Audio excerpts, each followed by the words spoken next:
سورہ بقرہ آیت نمبر 6۔ آپ حضرات کے پاس پیج نمبر ہے 4۔ اعوذ باللہ من الشیطان الرجیم، بسم اللہ الرحمن الرحیم۔ ان الذین کفروا سواء علیہم اانذرتهم ام لم تنذرهم لا یؤمنون۔ ختم اللہ علی قلوبہم وعلی سمعہم وعلی ابصارہم غشاوہ وَلَهُمْ عَذَابٌ عَظِيمٌ۔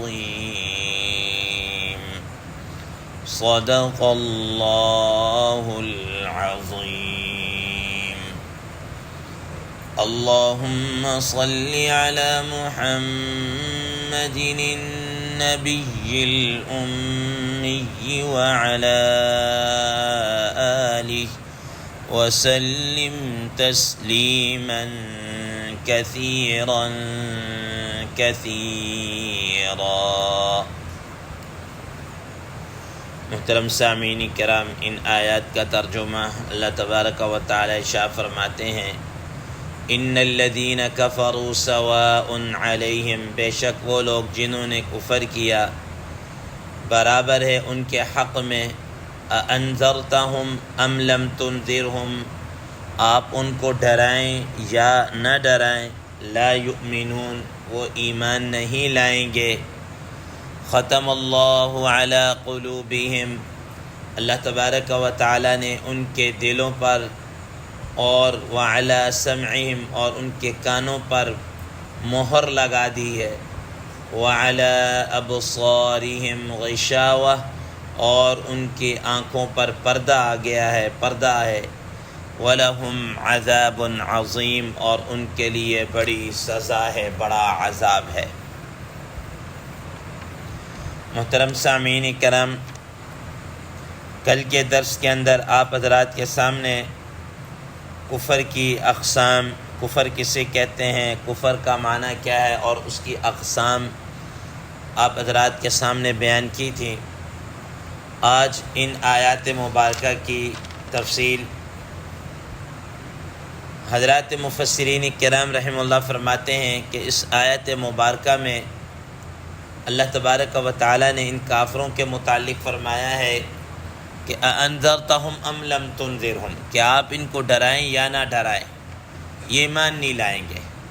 اب یہاں پر یہ ایک سوال پیدا ہوتا ہے، ایک بات ذہن میں آتی ہے کہ جب رسول اللہ صلی اللہ علیہ وسلم کو بتا دیا گیا کہ آپ ڈرائیں یا نہ ڈرائیں، یہ ایمان نہیں لائیں گے، تو پھر آپ صلی اللہ علیہ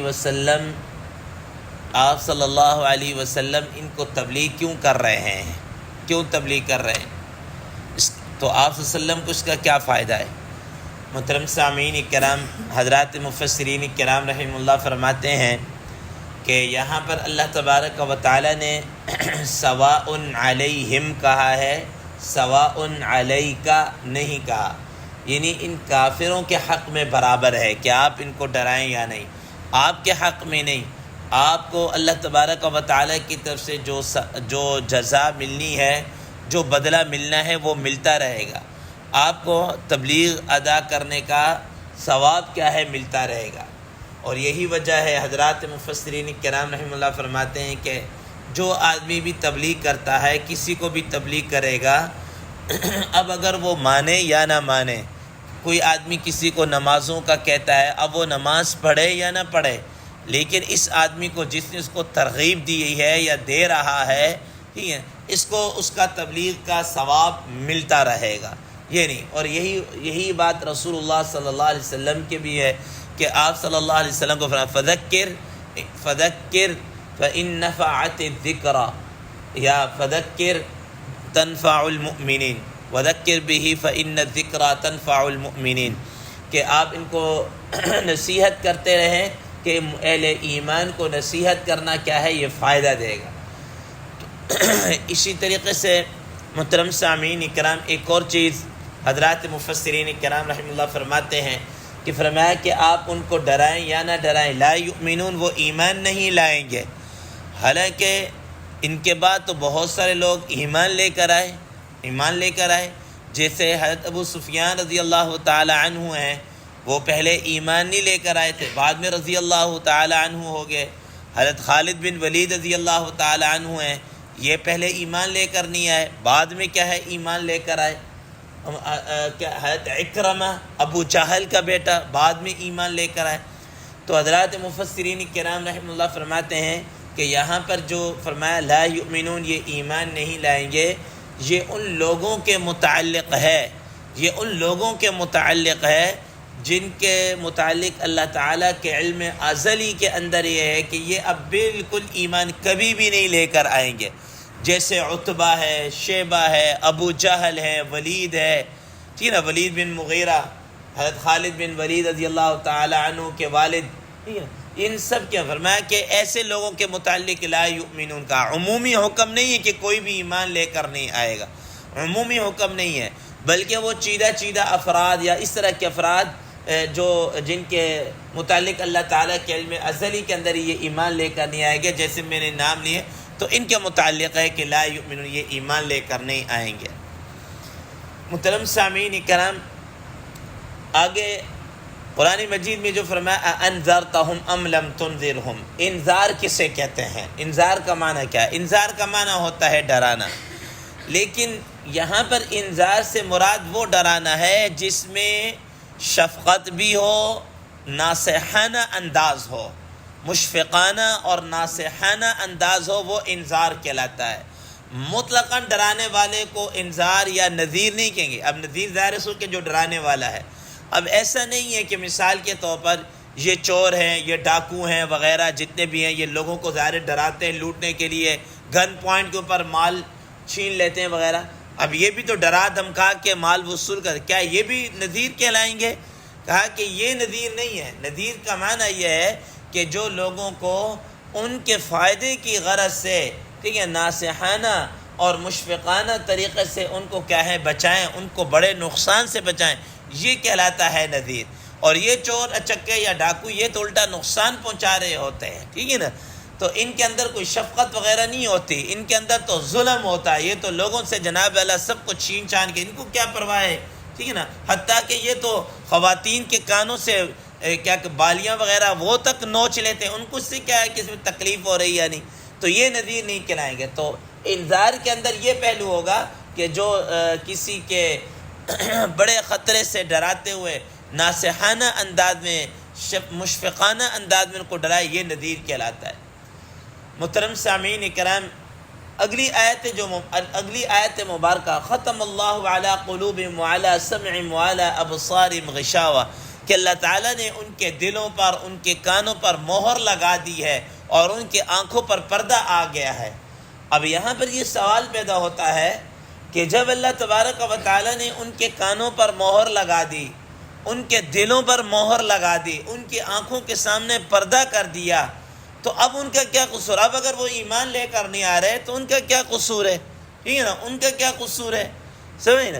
یا اسی طریقے سے قرآن مجید کے اندر آتا ہے یضل بہ من یشاء ویہدی بہ من یشاء، کہ اللہ تعالیٰ جس سے چاہتے ہیں ہدایت دیتے ہیں، جس سے چاہتے ہیں گمراہ کر دیتے ہیں۔ جب اللہ تعالیٰ نے یہ ایک کو گمراہ کر دیا ہے تو اب ان کا کیا قصور ہے؟ ٹھیک ہے نا محترم سامعین کرام، یہ بات بڑی نازک ہے اور اس کو ذرا سمجھنا بھی ضروری ہے۔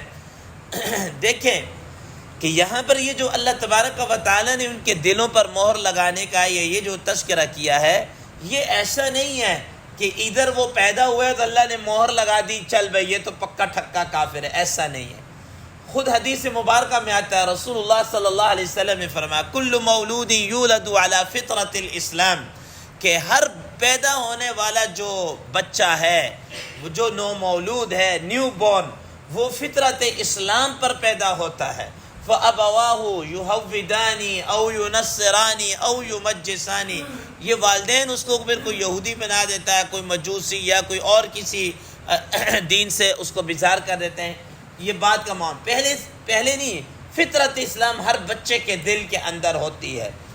محترم سامعین کرام، اب یہ بات یہ نشی رکھیے، دیکھیں اللہ تبارک و تعالیٰ نے انسان کی ہدایت کے لیے کیا کیا طریقے اختیار نہیں کیے۔ حضرات انبیاء علیہ السلام کو بھیجا، نبی کریم صلی اللہ علیہ وسلم کو بھیجا، ان کو عقل، شعور، فہم سب چیزیں عطا کی، پھر نبی صلی اللہ علیہ وسلم کو بھیجا، پھر قرآن مجید عطا کیا، لیکن اس سب کے باوجود بھی وہ کیا ہے، مان کر نہیں رہے، وہ ماننا ہی نہیں چاہتے تھے، ٹھیک ہے نا۔ جیسا کہ قرآن مجید میں اللہ تبارک و تعالیٰ فرماتے ہیں کہ وَيَهْدِي إِلَيْهِ مَنْ أَنَابَ، کہ ہدایت تو اس کو ملے گی جو ہدایت کی طرف آنا چاہے گا۔ جو ہدایت کی طرف آنا ہی نہیں چاہتا تو اس کو ہدایت کیسے مل جائے گی، اس کو کیسے ہدایت مل جائے گی؟ وہ فَلَمَّا زَاغُوا أَزَاغَ اللَّهُ قُلُوبَهُمْ، جب ان کے دل، انہوں نے اپنے دلوں کو ٹیڑھا کر دیا تو اللہ نے بھی جناب ٹیڑھا راستے اختیار کیا، تو اللہ نے بھی کہا ٹھیک ہے جی، پھر ٹیڑھے راستے پر جاؤ۔ نُوَلِّهِ مَا تَوَلَّى وَنُصْلِهِ جَهَنَّمَ، جدھر وہ چلنا چاہتے تھے ادھر ان کو چلا دیا، ٹھیک ہے نا۔ اللہ تبارک و تعالیٰ نے کسی پر جبر اور اکراہ نہیں کیا، دونوں چیزوں کو واضح کر دیا۔ وَهَدَيْنَاهُ النَّجْدَيْنِ، ہدایت کو بھی واضح کر دیا اور ضلالت اور گمراہی کو بھی واضح کر دیا، اور انسان کو اختیار دے دیا، بتا دیے گا یہ ہدایت کا راستہ ہے، یہ گمراہی کا، اور صرف انسان کے اوپر ہی نہیں چھوڑا بلکہ اس کے لیے جناب حضرات انبیاء علیہ السلام کو، نبی کریم صلی اللہ علیہ وسلم کو بھیجا، ٹھیک ہے نا، قرآن مجید تاکہ انسان کے پاس کسی قسم کا عذر نہ رہے، کسی قسم کا کیا ہے، عذر نہ رہے۔ تو محترم سامعین کرام، اب دیکھیں مثال کے طور پر، اب یہ جتنے بڑے بڑے کفار ہیں، کیا ان کے سامنے رسول اللہ صلی اللہ علیہ وسلم نے ایمان کو نہیں رکھا؟ بار بار رکھا۔ آپ حضرات نے کئی دفعہ واقعات سنے ہوں گے، مثال کے طور پر کہ ابو جہل ہے، نبی صلی اللہ علیہ وسلم کے پاس آیا اور آ کر کہنے لگا کہ اگر آپ یہ بتا دیں کہ میری مٹھی کے اندر کیا ہے، میں ایمان لے کر آ جاؤں گا، ٹھیک ہے نا۔ رسول اللہ صلی اللہ علیہ وسلم نے فرمایا کہ میں بتاؤں تمہاری مٹھی کے اندر کیا ہے، یا جو تمہاری مٹھی کے اندر ہے وہ بتائے کہ میں کون ہوں، ٹھیک ہے نا۔ فوراً اس کے ہاتھ میں جو کنکریاں تھی کلمہ پڑھنا شروع کر دیا۔ اب ہونا یہ چاہیے تھا کہ ایمان لے کر آیا تھا، لیکن نہیں ایمان لے کر آیا، کہا کہ نہیں یہ تو جادو ہے، ٹھیک ہے نا۔ اسی طریقے سے شق قمر کو دیکھ لیجیے، اب انہوں نے کہا کہ اے اللہ کے اے محمد صلی اللہ علیہ وسلم، آپ اگر یہ چاند ہے نا اس کو 2 ٹکڑے کر کے دکھا دینا تو ہم ایمان لے کر آ جائیں۔ ان کے دلوں میں، ان کے ذہنوں میں یہ تھا کہ یہ جناب اللہ آسمانوں پر تو اس کا وہ اختیار نہیں چلے گا، یوں نہیں ہوگا، یہ کون 2 چاند کے ٹکڑے کر سکتا ہے اس طریقے سے۔ اب رسول اللہ صلی اللہ علیہ وسلم کو کہا کہ فرمایا کہ بھئی دیکھ لو، نے کہا ہاں ٹھیک ہے۔ جب بات ہو گئی، اللہ تبارک و تعالیٰ کے حکم سے رسول اللہ صلی اللہ علیہ وسلم نے انگلی کا اشارہ کیا، اس طرح کیا، اس طرح کیا، چاند 2 ٹکڑے ہو گئے، ادھر 1 ٹکڑا چلا گیا، ایک ادھر چلا گیا۔ اب یہ آنکھیں جناب اللہ مل مل کے دیکھ رہے ہیں، ایک دوسرے سے پوچھے یار تجھے بھی نظر آ رہا ہے، تجھے بھی نظر آ رہا ہے، 2 ہی نظر آ رہے ہیں، ٹھیک ہے نا۔ اب بجائے اس کے کہ ان کی ساری باتیں پوری ایمان لے کے آ جانا چاہیے تھا، لیکن کیا ہے جناب، کہنے لگے ھذا سحر مستمر، کہ پہلے تو ہمیں شک تھا، اب تو پک ہو گئے، تو العیاذ باللہ اتنا بڑا جادوگر ہے کہ تیرا جادو تو زمینوں پر نہیں آسمانوں پر بھی کیا ہے چلتا ہے، ٹھیک ہے نہیں۔ تو اس کا مطلب یہ ہوا کہ ان کی استعداد ہی نہیں تھی، وہ ماننا ہی نہیں چاہتے تھے، وہ اس طرف آنے ہی نہیں چاہتے تھے، ٹھیک ہے نا۔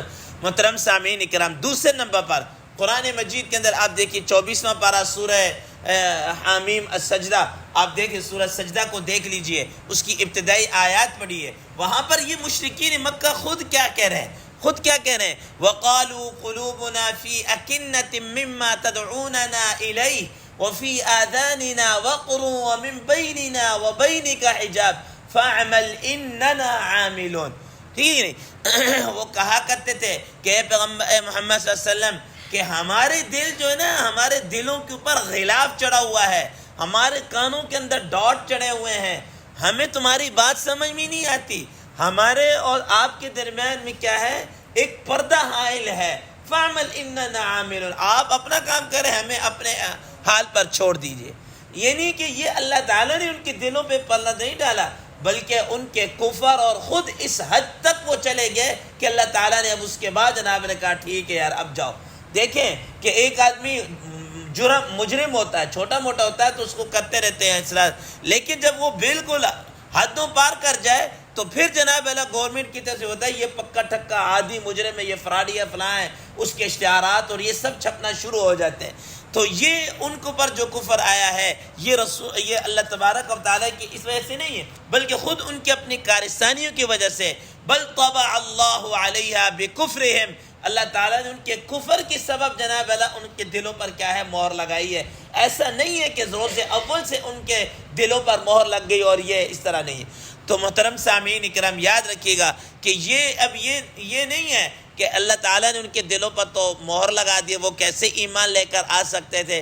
یہ ان کے دلوں پر مہر لگنا یا کانوں پر یہ آ جانا یہ اس وقت ہے کہ جب بالکل اینڈنگ پوائنٹ ہو چکا، اب اللہ تعالیٰ نے فرما دیا کہ اب یہ آنے لگے، اب یہ انہوں نے ایمان بالکل بھی کیا ہے قبول نہیں کرنا، انہوں نے ایمان نہیں. اس وجہ فرمایا ختم اللہ علی قلوبہم وعلی سمعہم وعلی ابصارہم غشاوہ کہ اللہ تعالیٰ پھر ان کے دلوں پر اور ان کے کانوں پر اور ان پر سب پر کیا ہے مہر لگا دی.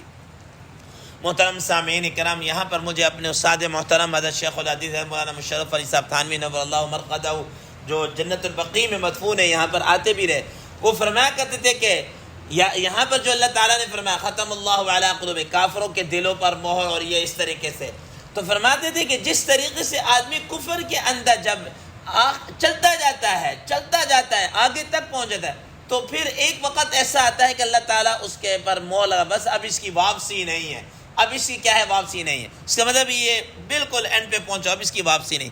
فرمایا کہ بعین ہی ایسے ہی جب آدمی نیکی طاعات اور تقوی کے اندر چلتا رہتا ہے جب تقوی کے اعلیٰ درجات پہ پہنچ جاتا ہے تو پھر اللہ تبارک و تعالیٰ اس کے دلوں پر بھی مہر لگا دیتے ہیں، کانوں پر مہر لگا دیتے ہیں.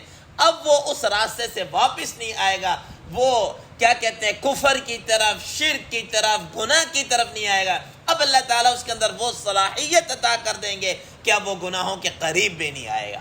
ٹھیک ہے، ان کے دلوں پر، کانوں پر، اور اس طرح جیسے کفر کے حالت میں مہر لگا دیتے ہیں ایسے تقوی کے اوپر بھی کیا کر دیتے ہیں مہر لگا دیتے ہیں. تو محترم سامعین اکرام یہ مختصر بات جو سمجھنا چاہے اس کے لیے کہ ایسا نہیں ہے کہ ان کافروں کو روز اول سے ہی کافر ڈکلیئر کر دیا گیا، بلکہ ہر ممکن طریقے سے ان کو موقع دیا گیا. اب دیکھیں دوسری طرف حضرت سلمان فارسی ہیں رضی اللہ تعالیٰ عنہ، حضرت بلال حبشی رضی اللہ تعالیٰ عنہ ہیں، یہ حضرات بھی تھے نا، ٹھیک ہے نا، یہ حضرات بھی آئے اور ایمان قبول کیا. دیکھیں ایک صحابی نے رسول اللہ صلی اللہ علیہ وسلم کے پاس آئے اور آ کر کہا کہ آپ اللہ کے نبی ہیں؟ کہا ہاں میں اللہ کا نبی ہوں. رسول اللہ صلی اللہ علیہ وسلم فرمایا کہ کیا دلیل ہے آپ کے پاس؟ کہا کہ رسول اللہ صلی اللہ علیہ وسلم کہ یہ تمہیں انگور کا یہ کچھ شاخ سی نظر آ رہی تھی کہ یہ تمہیں نظر نہیں. کہا کہ اگر یہ میرے پاس یوں کر کے آ جائے تو کیا تم مجھے مان لو گے؟ کہا بالکل مان لوں گا. رسول اللہ صلی اللہ علیہ وسلم اشارہ کے روایات میں آتا ہے کہ وہ شاخ تھی، یہ انگوروں کا گچھا تھا، وہ آپ صلی اللہ علیہ وسلم کے پاس آیا اور پھر واپس اپنی جگہ، تو اسے دیکھ کر فوراً کیا کر لیا کہ واقعتاً آپ اللہ کے کیا ہے حبیب ہے، آپ اللہ کیا ایمان لے کر آئے. تو جس نے ماننا ہوتا ہے وہ مان جاتا ہے، چھوٹی سی بات، اور جس نے نہیں ماننا ہوتا ہڈ حرام ہوتا ہے، ہڈ درمی اس کے اندر، پھر وہ جناب اللہ وہ کیا اس طریقے سے. تو یہ اس کے متعلق ہے. اللہ تبارک و تعالیٰ سے دعا ہے اللہ تبارک و تعالیٰ ہمیں اس میں عمل کرنے کی، سمجھنے کی توفیق عطا فرمائے. وآخر دعوانا ان الحمد للہ رب العالمین.